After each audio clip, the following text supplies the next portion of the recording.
Here's something that is very simple to do and understand and has immediate dramatic impact upon our spiritual growth, upon our sense of well-being, and our overall health. And that is being conscious about what we put in our mouth. We literally become what we eat. And we've heard that said so many times that I don't think we really take it to heart.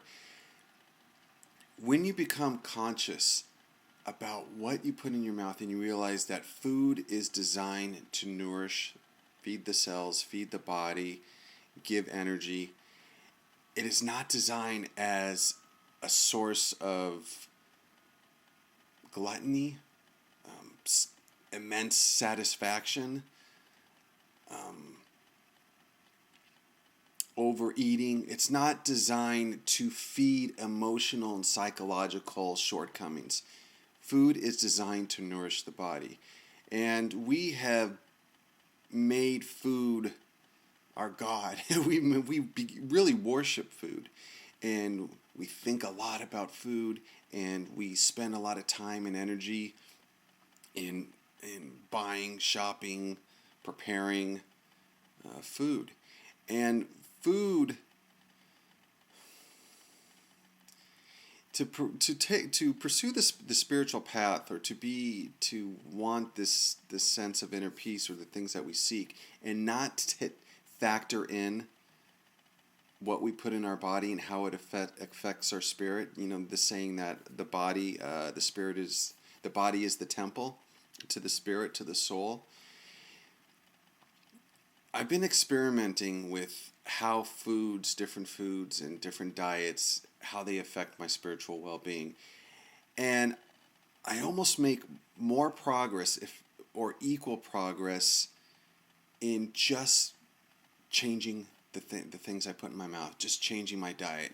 So when I eat foods that are not processed, when I eat foods that don't have preservatives, when I eat foods that aren't filled with sugar and salt, when I eat foods that are natural,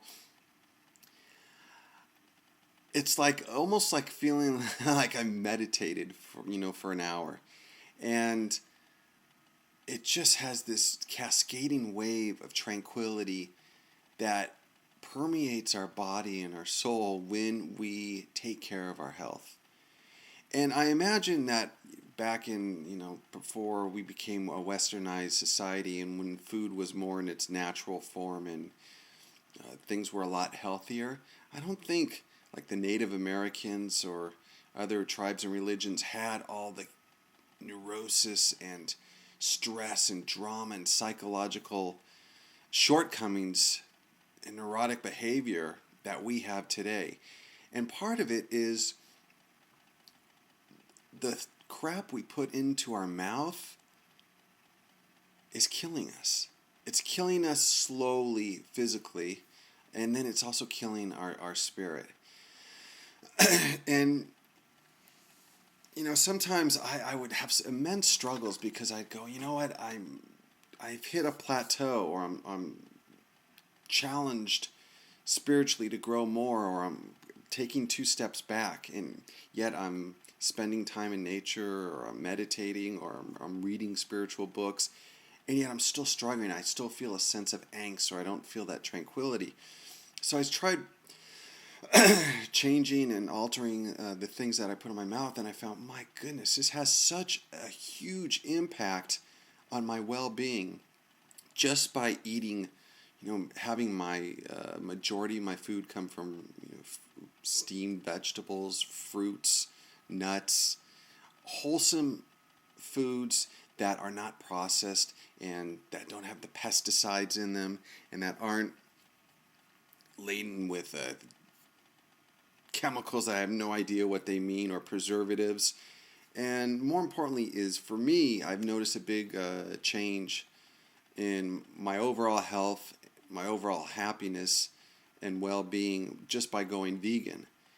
And this is not for everybody, but I encourage people to cut down the amount of animal products overall that they consume. It really is stressful and taxing to the body. Not to mention that the animal products we get today are really dangerous. They're chickens they're not healthy animals. The chickens never see the daylight. They're crammed in cages. They cut off their beaks. They're stressed. They're pumped with hormones. Same thing with the cows. If you're gonna eat meat, try to eat stuff that's there's not a lot of preservatives. There's not hormones, and the animals actually see sunlight.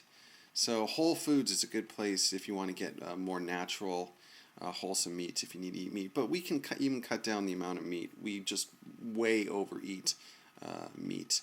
And one of the things that heavy meat eaters tend to be a little bit more aggressive, because when the animal's being slaughtered and killed, all that adrenaline is being pumped throughout its system, and we ingest that when we eat that adrenaline, and it's very taxing to the body and to the spirit. The mind and body and soul is just so interconnected.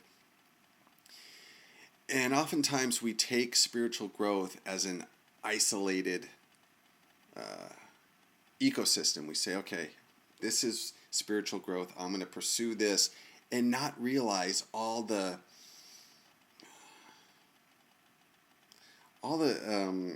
rivers or all the streams that feed this ecosystem. It's like taking a potted plant and putting it in soil. The soil has no nutrients. In fact, the soil is even toxic, and we water the plant, we give the plant sunlight, and we can't understand why this plant, why this tree, why this flower is not blooming, and why it's sick or suffering. And we spend all our energy focusing on the plant and don't even look at the seed. Don't even look at the dirt, the soil that is feeding and providing nourishment for the plant. The soil is of paramount importance, of equal importance. I'm just focusing on the plant itself. So our spiritual growth is so interconnected to the soil that we surround ourselves with. And one of the most important things is keeping the temple that houses the soul healthy. So exercise, a low stress environment, plenty of rest, proper sleep, sunlight, bathing in sunlight, early morning or late afternoons when the sun's not as strong, pure, fresh, clean water, and wholesome, natural foods.